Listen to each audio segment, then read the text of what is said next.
¿Cuándo nosotros podemos leer en el Antiguo Testamento o la Torá, en el Pentateuco, en donde sea, el nombre Jesucristo? En ningún lado, ¿sí? Isaías, por ejemplo, habla sobre él y da muchas profecías que son muy fáciles de comprender, pero sin embargo no nombra a Jesucristo.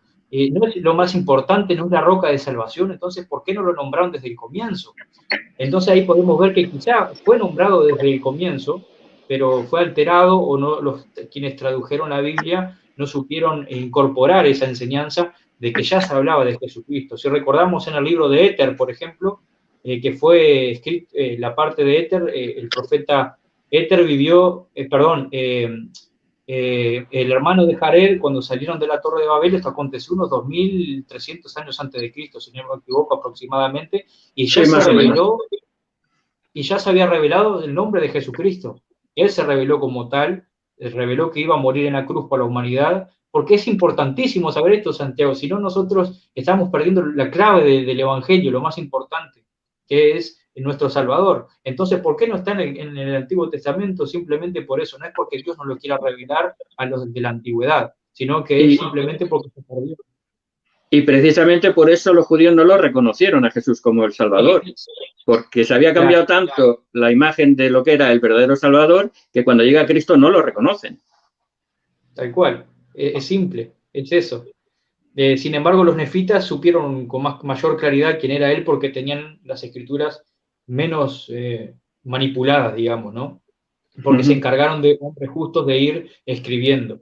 Y no tuvieron tantas conquistas como tuvieron los hebreos, por ejemplo, los israelitas, de los sumerios, tanta influencia de otras personas.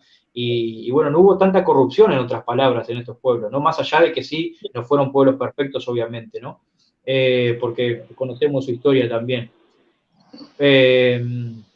Bueno, jamás se habla de Jesús como veníamos hablando, ¿no? Si las escrituras no hubieran sido manipuladas, como vos decís, lo hubieran conocido, lo hubieran aceptado, hubiera sido diferente. Él obviamente iba a tener que morir por nuestros pecados, pero obviamente que el pueblo iba a aceptarlo de otra manera, iban a haber más personas de su lado que en contra, y iba a ser diferente el resultado de otra manera, ¿no? Bueno, también en el libro de Moisés está claro el nombre de Jesucristo, su misión, ¿no? La perla de gran precio, que fue en la época de Moisés, dicho, Moisés mismo escribió esos textos. Está clarito, el libro de Éxodo, sin embargo, no los presenta. Entonces uno dice, ¿cómo es posible? ¿Cómo Moisés se olvidó de escribirlo y los judíos no lo tenían, los antiguos israelitas, el concepto del Salvador con el nombre Jesucristo, que iba a nacer de la Virgen María, que iba a expiar nuestros pecados, e incluso en el libro de Mormón está claro que iban a ser unos 600 años después de la conquista de Nabucodonosor y de Babilonia a Israel. Está muy claro, es que es un detalle importantísimo, es el Salvador del mundo que iban a ser, no puede no estar en las Escrituras. Está en la Biblia, pero está muy difuso, está muy suelto en diferentes sitios. En Isaías lo dice bastante claro, algunos profetas, pero está tan difuminado, tan camuflado, que a veces es difícil de identificar, ¿no? Está ahí, pero está como escondido, ¿no? Que es un poquito lo que hablamos con la Biblia, ¿no? Que ahí están todos los principios, todo lo que la Iglesia de Jesucristo de los Santos de los Últimos Días enseña, está en la Biblia y es bíblico. Lo que pasa es que a veces está tan escondido que nadie lo entiende o nadie lo comprende, como el bautismo por los muertos, que tuve yo un debate con un hermano católico. Y en la propia Biblia católica decía que lo hacían. Él me lo negaba y la propia Biblia católica, la explicación decía, era una costumbre que se hacía, no sabemos por qué. Y la propia Biblia católica te lo dice.